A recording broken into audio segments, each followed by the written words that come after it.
agency and startup studios, those are separate mindsets. To be a sustainable bootstrapping model for us is to go for early exits. And I think this is the first time I'm saying it in public.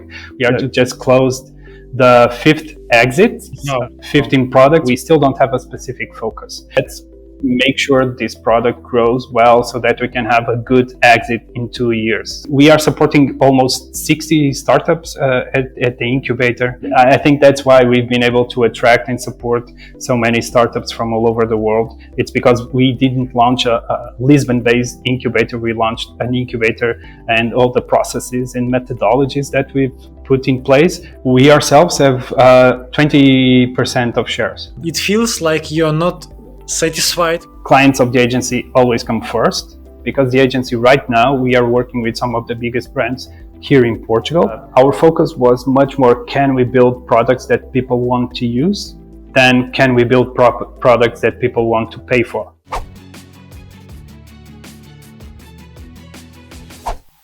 We've hosted already 5 online conferences for venture studios, VCs, and family offices, and I'm inviting you to join our paid community called Venture Studio Family.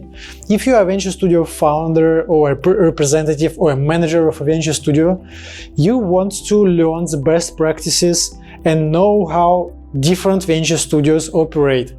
So you can find the best ways on how to attract founders, great founders to venture studios, or how to create successful companies with not superstar founders. You can learn how to fundraise into your studio fund, or into your startups created in the studio.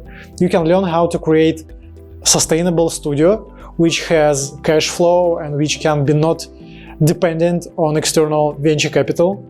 You can find the best ways to manage the studio if you join this community. So check the link, Venture Studio Family, in the description, and join the community of about 30 venture studios.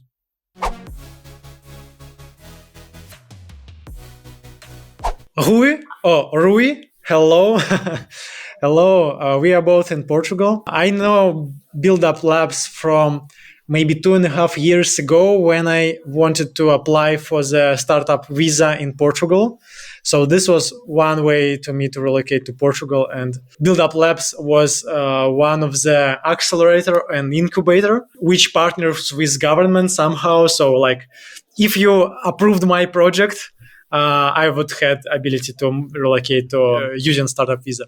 I relocated using another visa, but still, I know you for at least 2.5 years. So can you tell your story of Build Up Labs studio and incubator? We actually started first as a studio, and then expanded to also having an incubator alongside with the studio. But going back to the origin story, Build Up Labs is a spin-off from a marketing agency that me and 2 co-founders started 22 years ago. So we were young computer scientists working for IT consultancy firms and being very unhappy with that. So the web was just starting, and we decided that we wanted to become tech entrepreneurs, even though back then in Portugal there was no ecosystem supporting entrepreneurship. Still, we decided to quit the consultancy job and start a tech company with no experience, with no support ecosystem.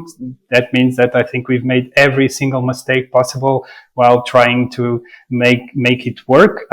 It actually worked. So that's the agency. We started as a web development studio, and then we've been added for the last 22 years. We've been adding a lot of skills and scope, and now it's a full service marketing agency. We always wanted to create our own products. There was always inside the agency a lot of ideas for tools, apps, platforms that we wanted to see out there in the world. But the agency was not the right context to be very efficient on going from idea to market with those ideas. 10 years ago, we decided to spin off Build Up Labs and into an independent company with its own structure. And the holding company that me and my 2 co-founders run invested for 24-month runway. that was the goal. Like, let's invest so that we can test the model and operate for 24 months and try to become sustainable in that. So yeah, that's how we started. Actually, when we started, I've never heard about startup studios, venture builders, nothing. So we called ourselves a lab, like an innovation lab, something like that. But we were building our own ideas and products. It was then only in 2015 with an article from VentureBeat, I guess, that we were just, whoa, this is it. This is what we are. There are other people doing the same things that we are trying to do. And so then this was great because it gave us access to a network of other studios and venture builders.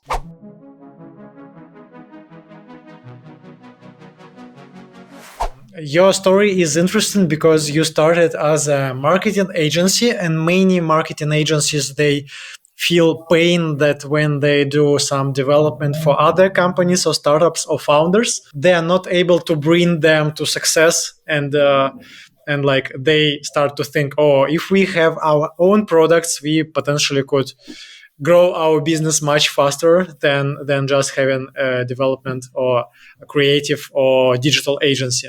Second, why your story is interesting. So you were able to bootstrap it and have some early exits. So I want you to elaborate on this model.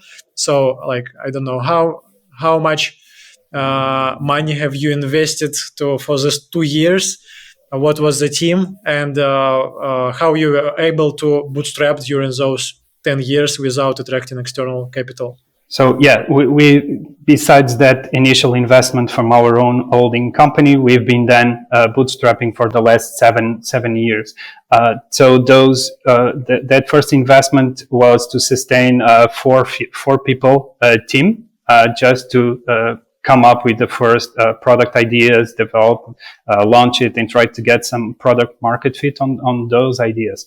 Then what we found out that could work for us to be a sustainable bootstrapping model for us is to go for early exits. So when we have a product that is generating cash flow, positive cash flow, on the one side is obviously paying the bills, paying for the operations and the team, but at the same time, it can generate some interest from other companies that look at this and want to acquire this business.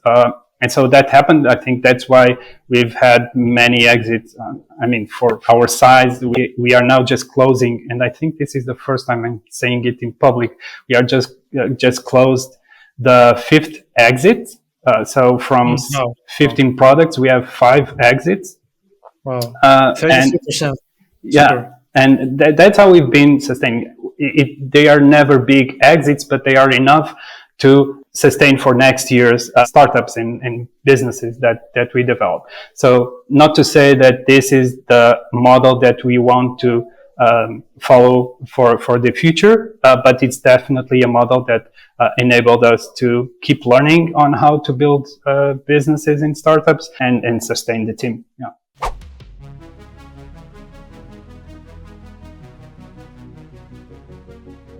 Can you tell more about what is the kind of startups you are launching, and do you do it in partnership with entrepreneurs? Whom do you attract? What is equity split? The typical process is the internal team comes up with the ideas. We have this ideation process where typically every 3 months we do this ideation process where we start by defining what are the principles for the ideation, like what type of ideas we want to generate so that the ideas are not at random. And this is important because we still don't have a specific focus. So we've developed B2C mobile apps in B2B SaaS products. So we've been, I would say, all over the place, but they are all digital enabled platforms. So the process is that we define the principles. What are the principles for the ideation process? And then we spend 3 months just coming up with ideas. And then by the end of the 3 months, we do these sessions, like a couple of days, just going through the ideas, trying to get some evidence about which ideas can be interesting to invest in, Then we do team voting. We try to talk with some people. Then we select two typically to test moving forward on the validation process. That's actually that we have a specific framework just to try to validate the market opportunity, obviously before having product, before having anything, even sometimes before having a brand. We just try to put ourselves out there as if the product was already ready to sell, and collect evidence about the interest and the willingness to pay for those products. And the ones that show some evidence, then we go into the MVP development stage. Then it's go to market in a very lean process. And if we get some traction, evidence that we can get some traction, either we have several options there. Either we keep the products being managed by our core team and generating cash flow, income, and try to make those products profitable, or we try to spin off and create a proper company, like incorporate the company, get the founding team, and try to raise some money. This process only happened once. We only have one company that spin off, incorporated, and raised a seed round. So most of the products have been kept within our core team, being managed internally, and then the yearly exits are mostly from these internal businesses that we manage with our core team. When you exited those 5 companies, what was the products? What was the revenue? So, like, what is the stage? Oh, they were all pre-seed. They were all very, very early stage, but just with an interesting growth trajectory. This last one that we exit, this was our biggest exit so far, and we just focused the last 2 years on making sure that we have a nice growth curve. So the internal team was really focusing on making sure that we had the sustainable growth, because that was the goal, is that let's make sure this product grows well so that we can have a good exit in 2 years. So that was the goal. And this exit now allows us to build 3 new products, and that's a good thing for us.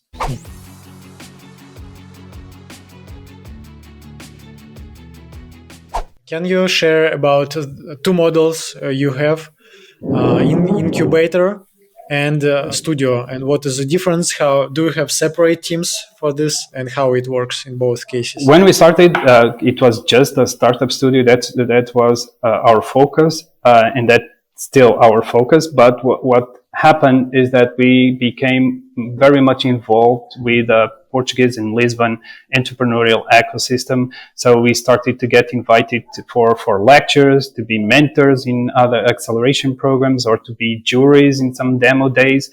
And so we started to be close to the ecosystem and support in a very informal and non-structured way. We started to get involved with other startups and other founders and supporting them in a very informal way.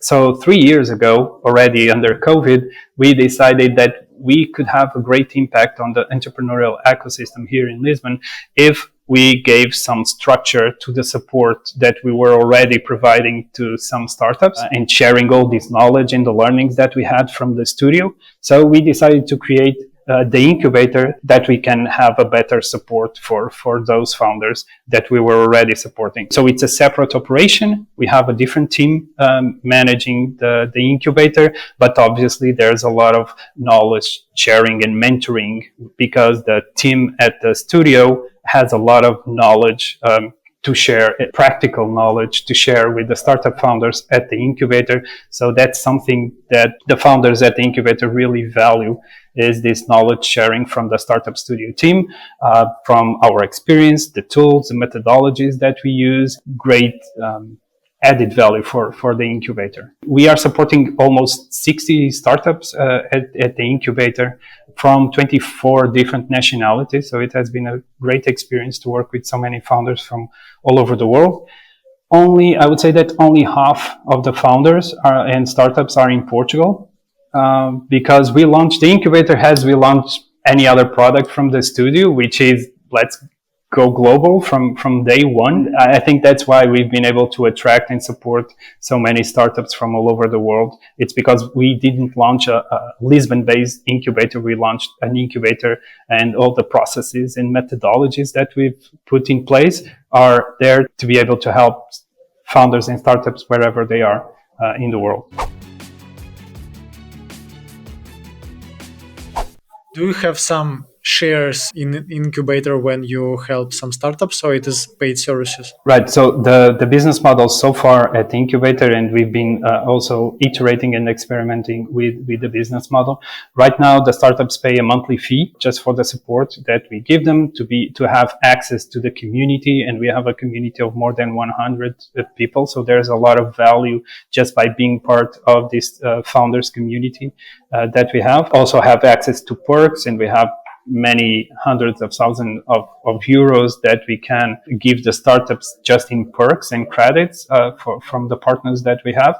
And then we have access to this huge network that we've been building for all these years of mentors, corporates, investors, that we also provide access to that network. And also they have access to our own mentoring from the incubator team, but also from the startup studio team. So this expertise sharing, there's a lot of expertise being shared from our team to the startup founders, and they get this just by paying a monthly fee.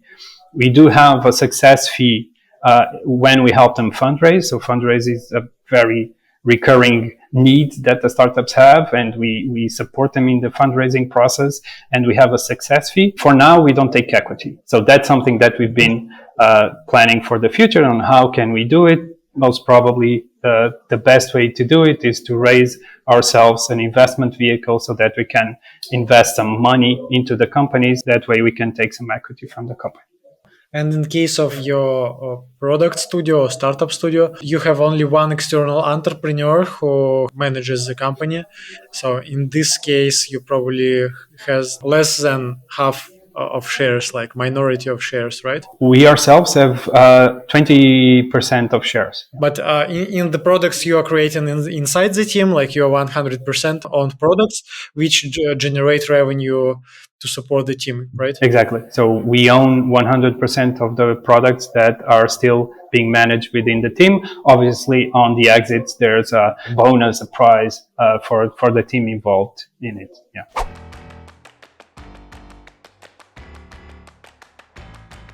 What are the products? So can you give some examples of products? Yeah, so the last one was the most mature product that we've been managing for several years now. It was a B2B HR software as a service product. It started actually to solve a problem. The idea came from a problem inside the agency, an HR problem inside the agency related with motivation and feedback. So there was a problem that we thought we could build a product to help there. So we built a prototype. It really worked for our own agency. So we decided let's build a proper product, a software as a service product, B2B focused HR tech, and let's launch it. And that's the product that generated the last exit. Can you give, please, more examples of other products? Because we have this agency background, and at the agency we work with a lot of B2C brands. Our background was very much related with B2B, social, mobile context. So I think the first product ideas that we came up with were also on that area. Like we launched a very interesting idea of a social app. It was kind of a social game with a dating on top. So it was a B2B mobile app for dating, but with a very funny twist. That actually got an interesting amount of users, and it was an interesting exit for us too. The startup that spin-off, it's also a social mobile app for football fans. So I guess we started, for at least the first years, we were very much focused on B2C, social, mobile. That was our focus. I think we've been pivoting more to the B2B subscription business models. And that's what we are focusing now. Actually, now the next batch of ideas that we are working on are mostly focused on B2B, AI. That's our focus right now. It feels like you're not satisfied with the current situation or like business model and you try to do something other. Is it true or not? Definitely, I think we are in a transition stage. One of the things, and you've been putting out some great content about how to fund startup studios. Our goal is definitely to fundraise for the studio. Still not decided what is the best model for it, but definitely fundraise so that we can scale the operations. That's our goal for the future. But what we felt was that we needed more track record, more evidence that we can build sustainable businesses. And now with this last exit, I think we have enough track record to be confident that we can fundraise for the next stage of the studio and to scale up the process in the model. So you want to scale the development of cash flow companies or products, or you want to do partnering with entrepreneurs? Like what is right? No, what we have even in our pitch deck is to go on the full, more standard startup studio model, which is to work with external founders. I think we can even find them in the incubator that we are running. I think that's a value added also for the studio, is that we are in contact with a lot of founders. Sometimes those ideas that they are working on at the incubator might not work, but that's how we could provide some deal flow of good co-founders, good founders to bring into the studio to co-found new ideas with us. So the goal with the fundraising for the studio is definitely to work with outside founders.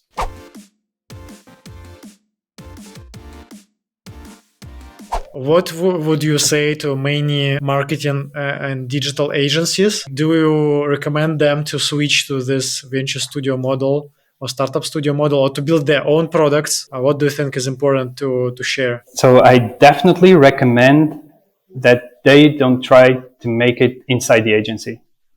I definitely recommend that they create a separate structure outside of the agency to try to build these products. Because what we felt in our own experience is that clients of the agency always come first, meaning that we have resources allocated for the products that we were experimenting when we were trying this inside the agency, but that was very ineffective. So resources were being constantly reallocated to clients at the agency projects, and that generated a lot of frustration within the team. And also it made the whole process very inefficient. So starting, pausing, it's very inefficient.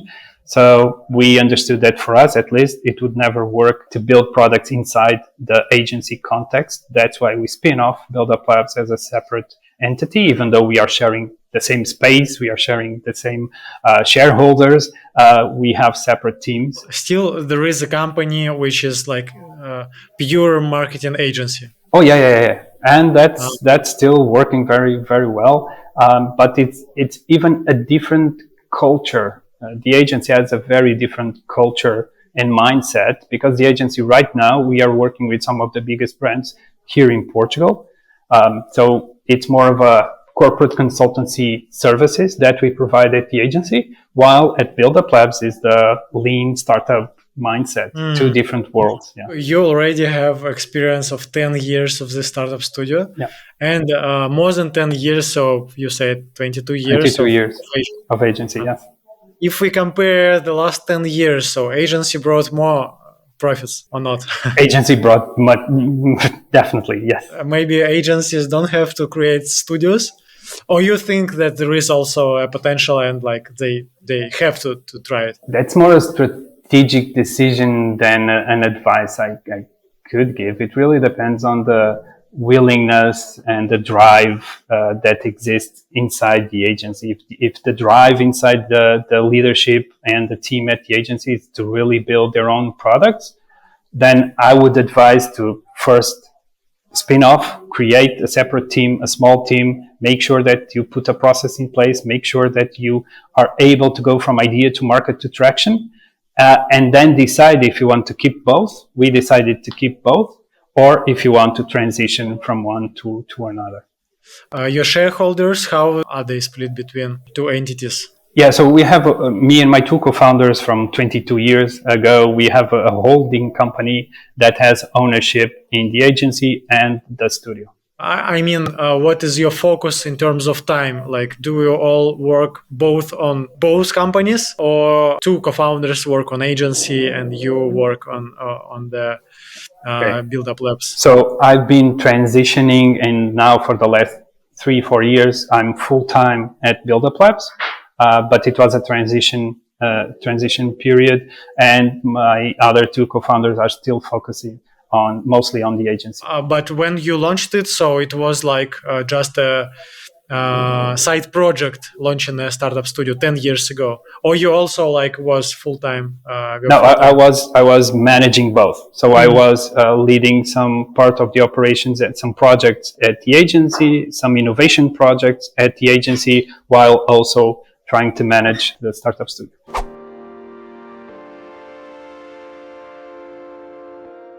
What is your team in Build Up Labs? And what is your team, like size of team in the agency? So in the agency, we are around 50 people. At the startup studio, we are only 3 currently. The goal is to expand, because we were 7-8 already before, when we were managing more products. Right now we have a small portfolio of products that we are managing and creating a new batch of products.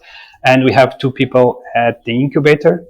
But then we have shared services. So at the holding company, we have shared services like accounting, HR, etc., that serve all these companies below.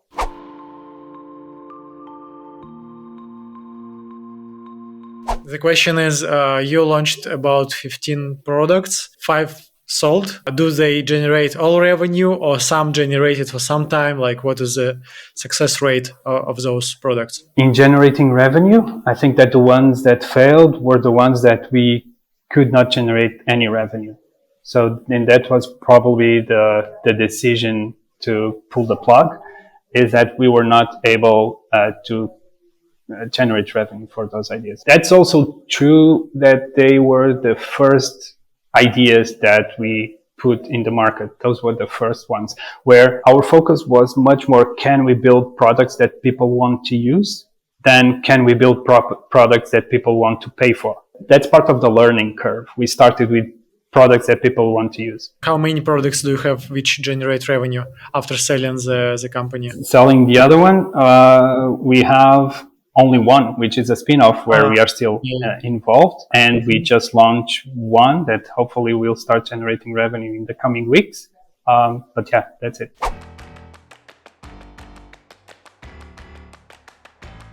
Do you think that there is a way to continue bootstrap, just like put your profits from the agency into scaling this company, or you think it's important to attract external investors? No, it's definitely a goal is to attract external investors. So this bootstrapping model, it's not scalable, right? So we've been having a lot of fun. We've been learning a lot on how to build these digital businesses and optimizing all the processes and the processes along the different stages. But we are ready to scale. From 10 years of experience, 5 exits, we think we are at the right moment to scale. So for that, we need to fundraise. Yeah. Usually, agencies turning studios have problems of not having deep expertise in a specific vertical, like because agencies work with different kinds of projects. It's very difficult to focus on specific niche, and it's also difficult to attract experienced founders.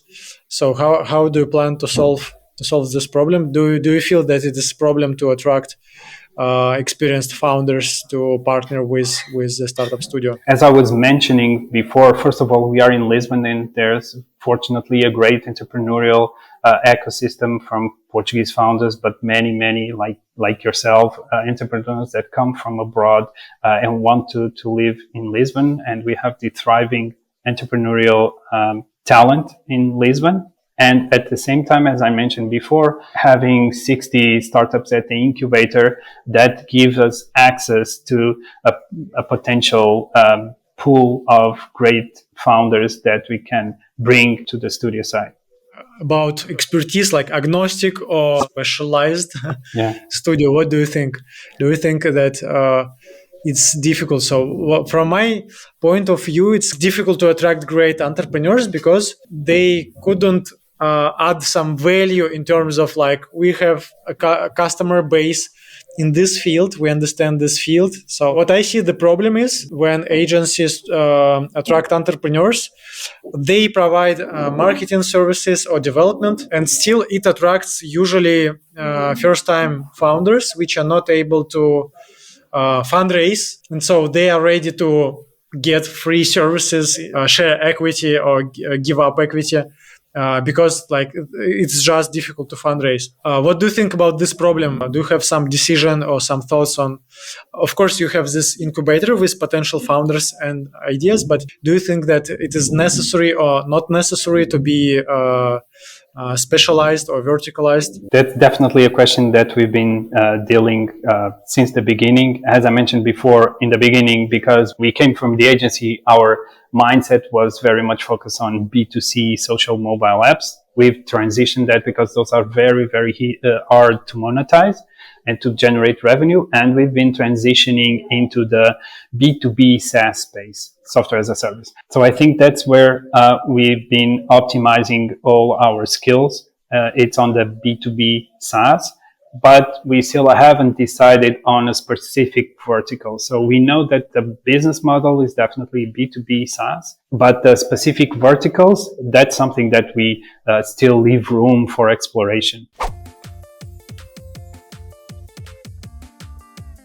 Maybe I didn't ask you something that you think is important to share in terms of like this experience of transitioning from just agency to creating startup studio and incubator and some type of community for founders.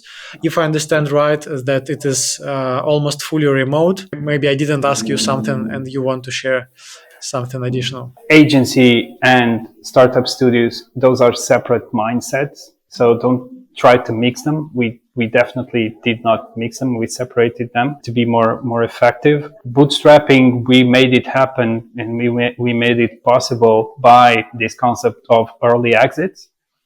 When a product is showing some traction. So we don't go for the 10x, but sometimes 2-3x. That's enough just to sustain the next batch of ideas that has been working for us. It's not the model that we want for the future. Definitely fundraise for growth. And the incubator, I think it's a good add-on to the concept and to our entrepreneurial ecosystem, because there's a lot of synergies here. So on the one side, we support the founders in a much more practical and pragmatic way, the founders at the incubator. At the same time, the incubator can be an amazing talent pool for founders that we bring into the studio for our businesses. Thank you, Rui, for the interview. Nice to record this podcast. One day we'll meet somewhere in Lisbon. Sure. Thank you so much for what you've been doing for the startup studio model. Thank you for that. Appreciate it. Thank you.